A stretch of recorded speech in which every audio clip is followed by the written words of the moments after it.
Alright, ladies and gentlemen, today you are in my kitchen, and we are going to cover biscuits and gravy. I am the only one filming, so you'll have to forgive me as I move around the kitchen a little bit.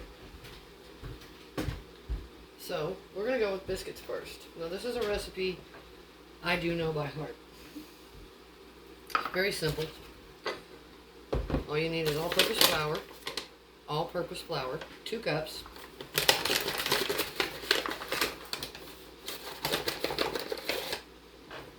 No, about 2 cups. You'll figure out from my last video, I don't measure exactly.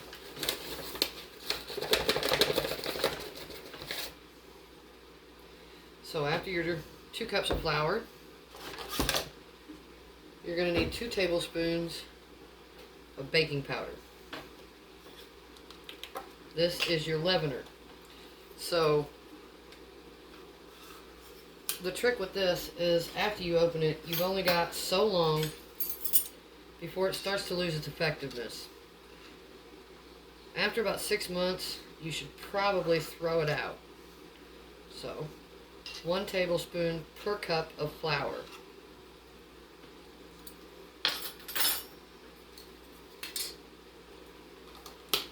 Then you'll need 2 teaspoons of salt,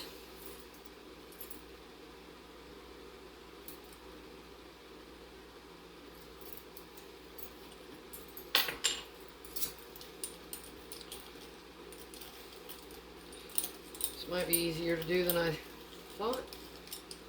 Bring a little low on salt. Probably should have picked that up yesterday, but we'll figure it out. Alright, now, this might seem a little bit strange given the fact that this is a biscuit recipe, but you're going to want a teaspoon, that is, of sugar.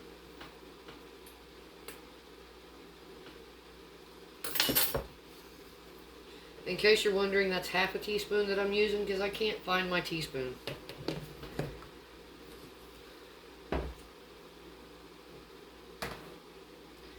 Now, you want to make sure you get that stirred together pretty well. You do not want only half your biscuits to be leavened or have the leavener in it. We want nice fluffy biscuits.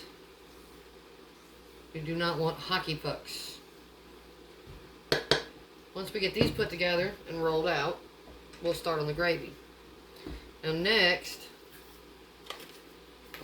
you're going to need to start with a 1/4 cup of either lard or uncreamed shortening. The air bubbles in the cream shortening mess up your ratios. You'll actually wind up with less shortening than you thought.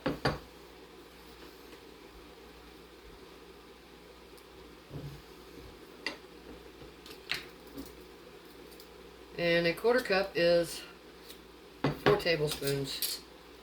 I do it like this because trying to get this stuff out of a measuring spoon, well, measuring cup, is murder. Oops, I don't know if I can say that on YouTube. Oh well. Anyway, so I do not have my lovely assistant today. She's at her house. Don't worry, she'll be back next time I'm at her house. You don't want to put this away just yet because now you got to get your stuff mixed in. Oop. You just kind of use your fingers. You want it to look like cornmeal when you're done.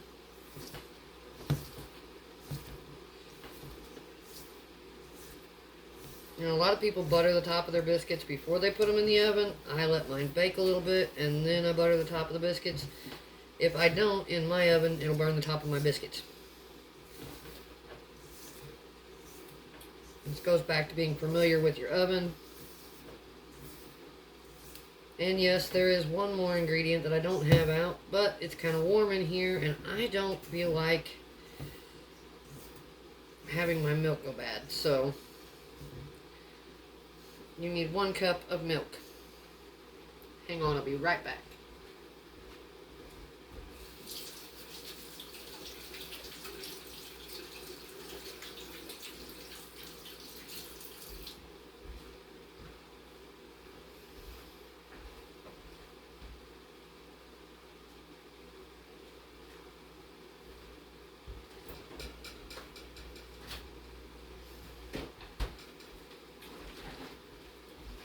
So,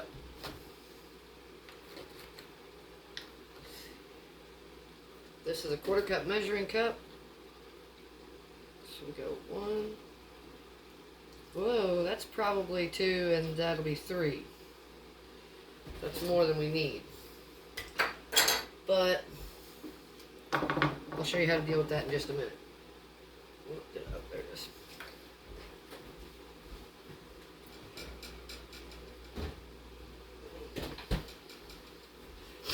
So the easiest way to deal with this is actually just simply mix it in. Sometimes you actually wind up needing more than you think you will. So, yeah. 3 was not going to be enough. We did need the full cup. So we will put 1 more in and see where that leaves us. However, if you ever do over pour, pay attention to how much extra flour you use to make it right, and then add a little more leavener to your flour before you put it in your bowl.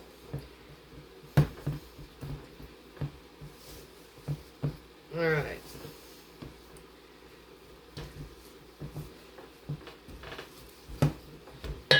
There's that. That's what it should look like afterwards. You can now put all this stuff away, because you're not going to need your measuring cups again.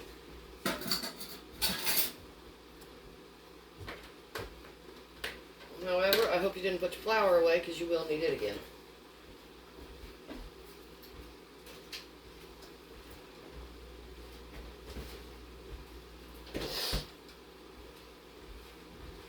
But before we do that,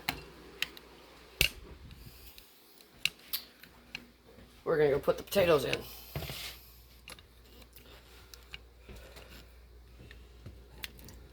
Because I decided I wanted fried potatoes tonight too. And you might notice, yes, I'm using cast iron. This is the only pan I own. Yes, there is going to be a sizzle.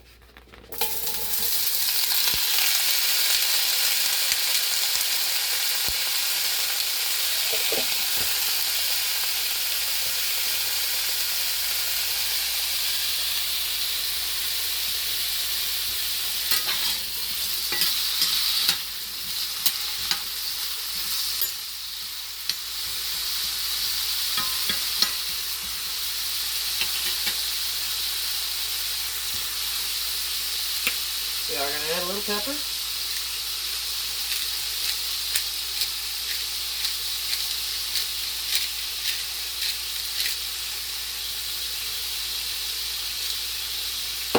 And we are going to cover them.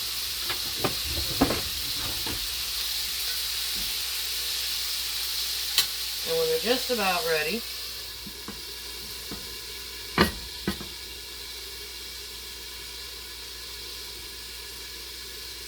we'll put the onion in.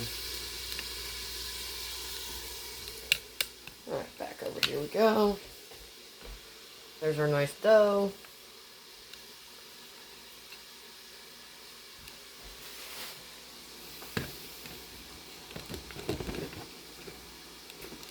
Be patient with me, my tripod is not wanting to work.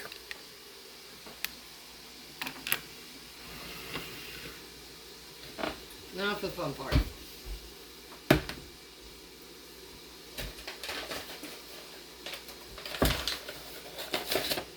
Flour your surface.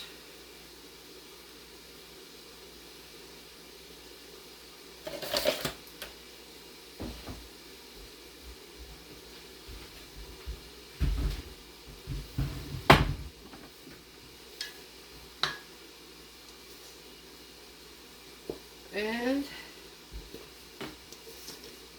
this is not, don't be very far away from the surface whenever you roll that out. That comes out in a fairly big thump.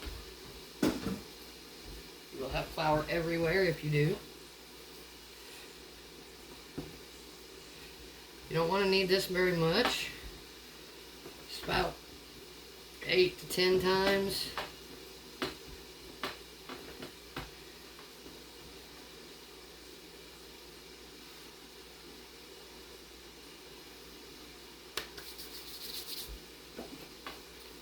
And just roll it out.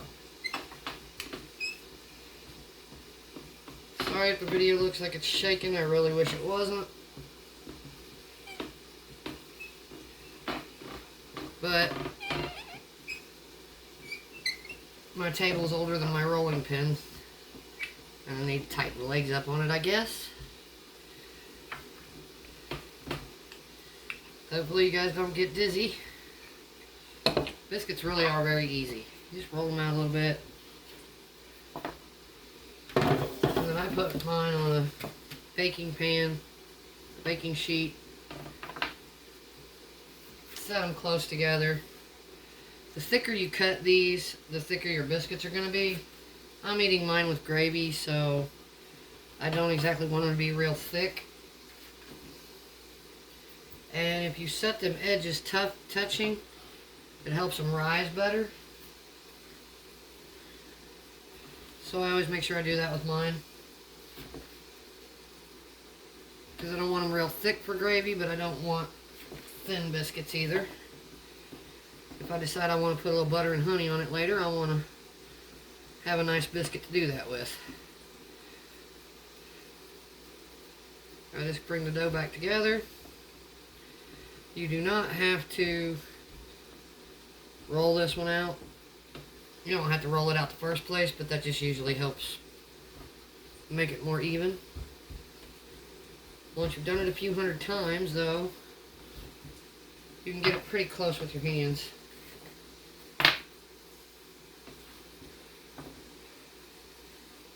Now, I made a joke about the rolling pin, but the rolling pin was actually my great-grandma's. And the smaller of those two cast iron pans over there was my great-grandma's.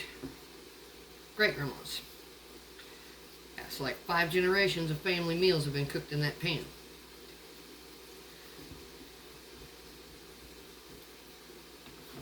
It's not paint that makes them look that way. They're well seasoned. Now this little bit, I don't know, you just tie it up, twist it up, whatever you want to do with it. Stick it on the pan. Makes a nice little bit to give the little vultures if they come looking for a snack. Alright, well, that's what they look like in the pan. Again, edges touching usually works better. So we're going to take a pause there so I can clean my mess up. Alright, so now we are going to put the biscuits in. The mess is cleaned up. The table is where it needs to be. This is the rest of my kitchen. Those are some projects. Hold on, I'll show you guys what those are. Yeah, I smoke. I know I shouldn't. But I don't smoke while I'm cooking. That's a nasty thing to do. Then we're going to check on the taters.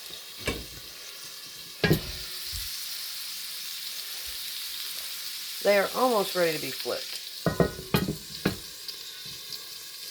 So, real quick, before we do the gravy, I'll take you over here. So, not real sure what those are. I mean, I know what they are. I know what I'm going to do with them next Halloween. But, would you really roast corn in that? That's like, that's my finger.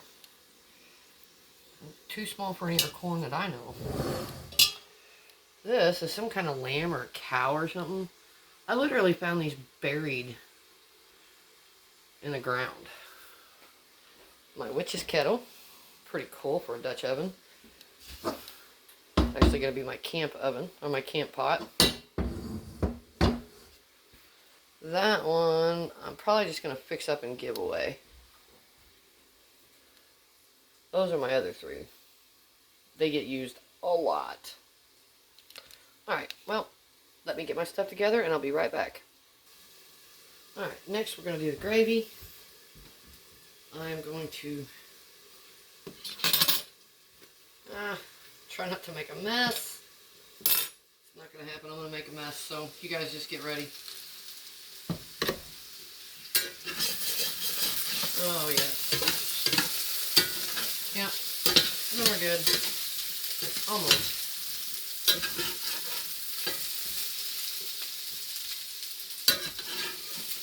They look delish.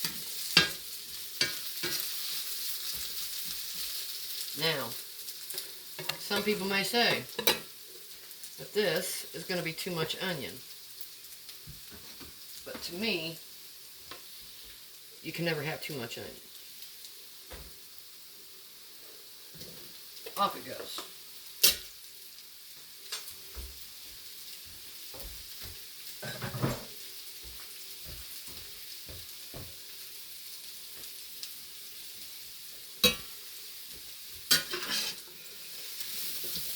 Get that stirred in.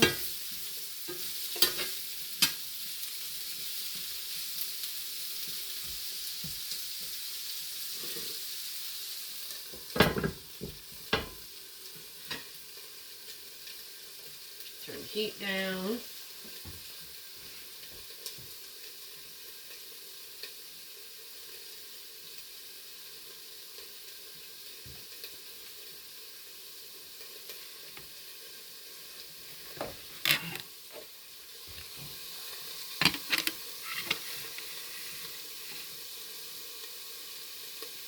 Well, I think it was better the other way. Okay. There are three things you've got to have for gravy. You got to have a liquid, i.e. your milk. You got to have a fat. Those are bacon drippings, yes. And you got to have a starch. Now, I'm using flour. That's what you use for milk gravy. Cornstarch will also work. That's what makes a lot of your clear sauces, or gravies. Technically, they're all a sauce. But you gotta have a roux for milk gravy. So we're gonna use some good old bacon drippings. No, this is not healthy. Or I should say, this is not health food. But I believe in everything in moderation. That's going to be like the thing you hear me say most often. Everything in moderation.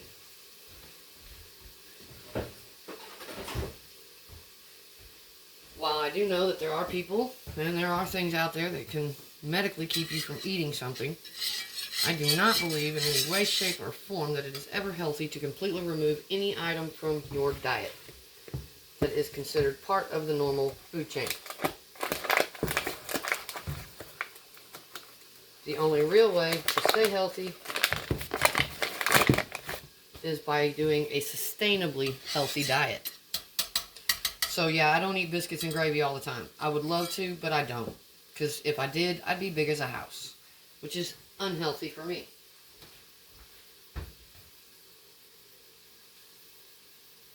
Now, I don't know why I walked away. Oh yes, I do know why I walked away. Because I need my scoop back for my flour.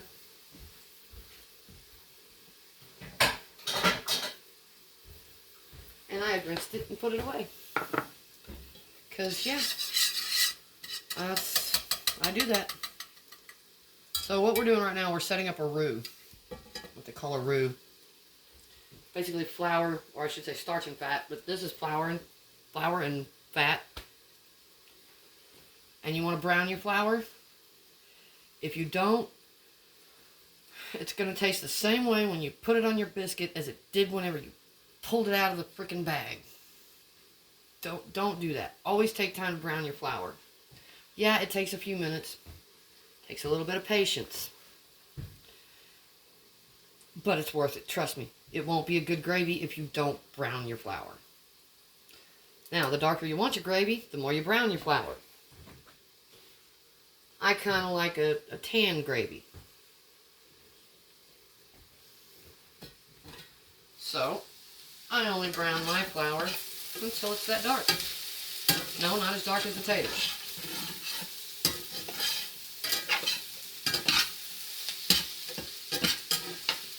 I make what is commonly referred to as a country gravy. You will find that here in America we have nearly as many gravies as the French have sauces.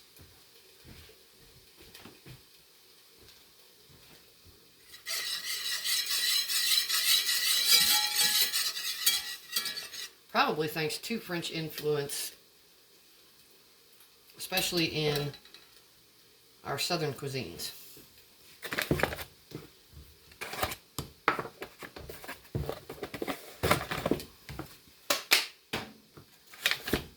Now, I do not make a buttermilk or what they call a southern biscuit. Mine is a northern biscuit. Yes, there is a difference. Actually, I'm not sure. You guys may tell me differently. I think it's a combination of both. I do like buttermilk biscuits.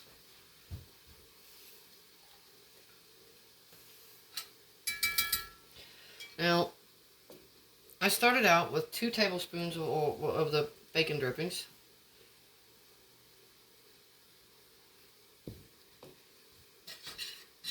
But I only want enough flour to just kind of mix in with the oil. For one, I don't need to make a very big batch. It's just going to be me tonight. Thank God. No, I'm just joking. I love it when my kid's here, but I like the silence sometimes too. She's the same as I am. So, I'm just going to make a small batch of gravy. I want a little more flour than that. Because what you can't see is there's a little bit more at the edges. And you just want to get it well mixed. Now, I know some people make their gravy a little differently than what I'm doing mine. They say, no, you gotta have more oil in there. You gotta have more of this, more of that.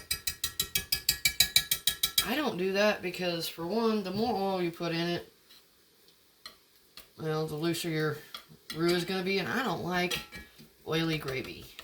Just don't like it. So I make mine look like that. Now, you could add more oil to it, and it would cover the pan a little better, but again, I've explained why. You'll see what happens. No, I'm not going to make oily gravy. That's not what I meant. So, I'm not going to make you watch the next 5 minutes of me browning the roux. I will come back on when it's ready to show you. So, when you're browning your roux, you'll notice it starts to do this. That's how you know it's cooking. It needs to do this for a few minutes. So, again, I'm not going to make you watch the whole thing. I am going to pause, and I'll be right back. So while we were waiting on our roux to cook, our biscuits got done. Now, as you can see, they're not huge, thick biscuits. If I'd have cut them thicker, they would have come out a lot taller. But that's about the right height for gravy. I mean, and consistency, honestly. So, let's get back to our roux. As you can see, it's got a nice dark color to it. It's really kind of hard to get on a phone, but it's got a nice dark color, like I like it. Not too dark, but not blonde. Brings out the flavor of the flour. You believe it or not, it actually has flavor when it's cooked. Alright, so I'm going to set us down.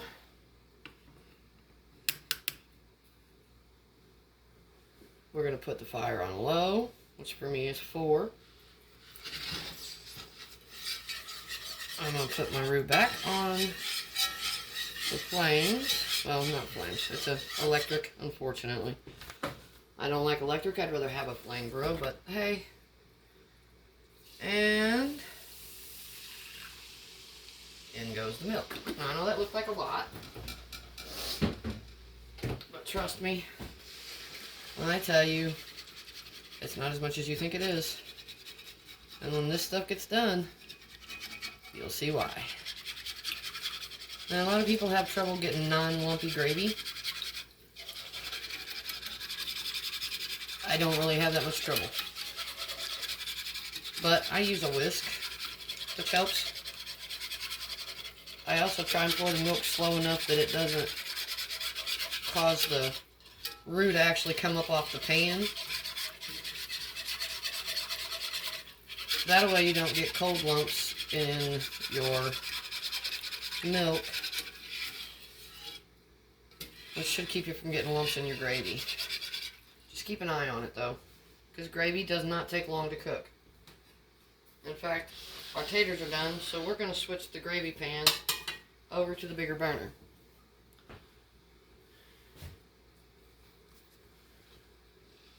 The heat is more even.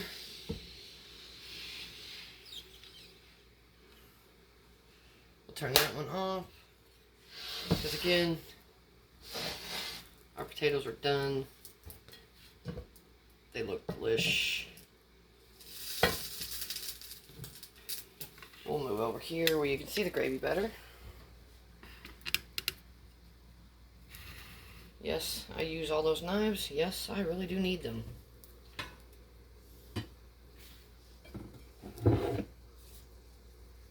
Have one of these bad boys too. But I only use that for processing deer. Makes it easier to break the leg joints. Yes, I do eat deer meat. For those of you who live in areas where deer might not be so plentiful, that might sound like a bad thing, but out where I'm at, they're plentiful enough to be causing car accidents a lot, so,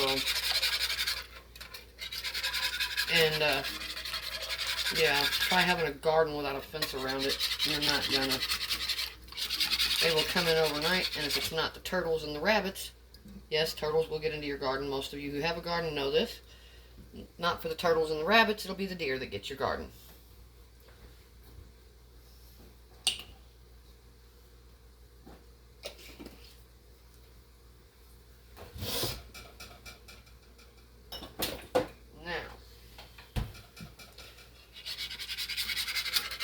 I just check mine frequently because I do not like to let it get too cooked.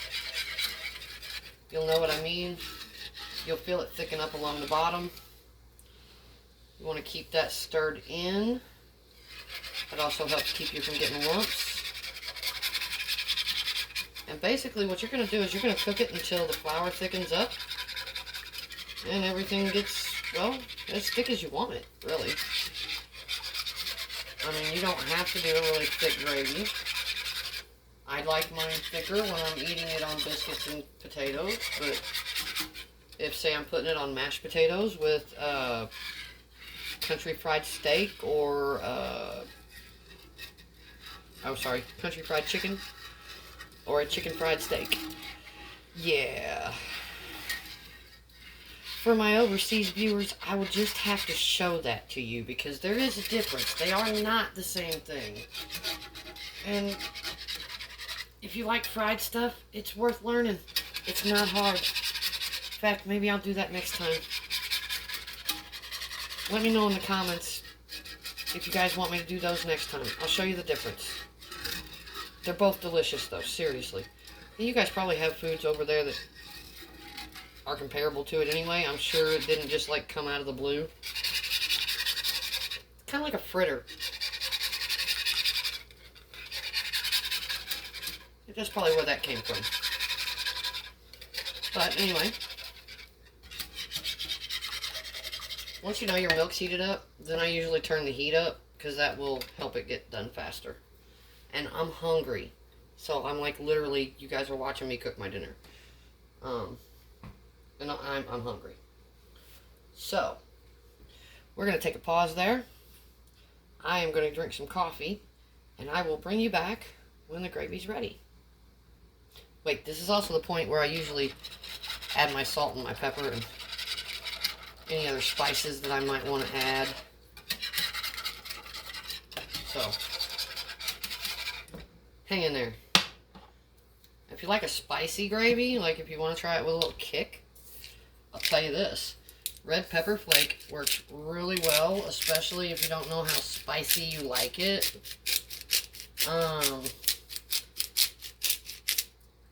I do like just regular black pepper. Actually, I use the peppercorn medley. I think it's got a better flavor. Especially in white gravy if you put too much, and this is salt. This is just a taste. But especially in white gravy, regular black pepper can be kind of overpowering. And it's got an earthiness to it. So, I like it, but not in my gravy. Anyway, I'll bring you back in a minute. Well, ladies and gentlemen, there is one more part to this equation that I had nearly forgotten. My friend and yours, the perfect addition to any breakfast for dinner meal. Of course, my friend and yours, the incredible, edible egg. I like 2.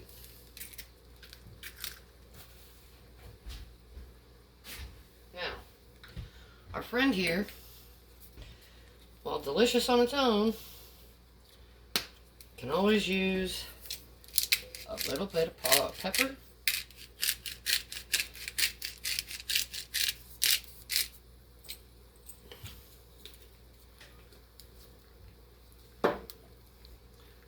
Just a little bit of salt.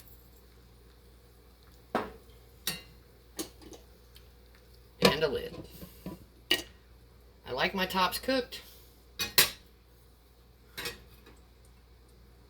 A lid helps do it. So, that being said,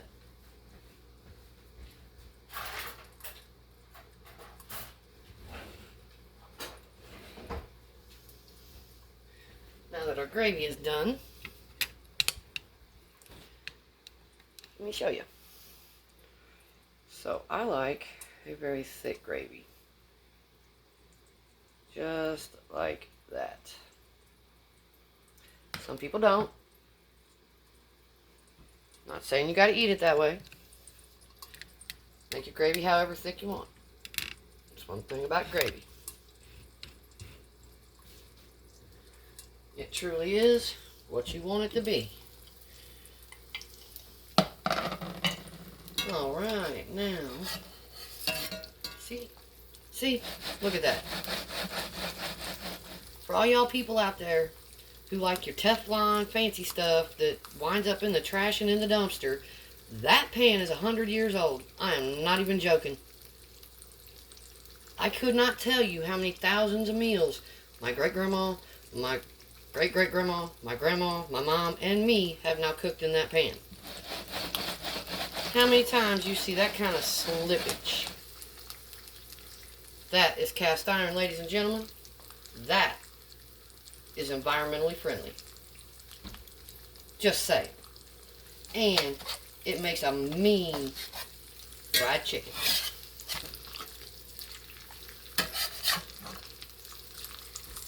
There we go. Now, in just a minute, I'll show you what it looks like. Alright, ladies and gentlemen, that is what it should look like on a plate. I'm a little disappointed, though, because my honey's disappeared. I had a whole jar of it. My kid comes over, and it disappears. Now, I have biscuits and no honey. So I guess I ain't getting no honey on my biscuits tonight. But I'm sure I'll enjoy my meal. See you guys later. Bye.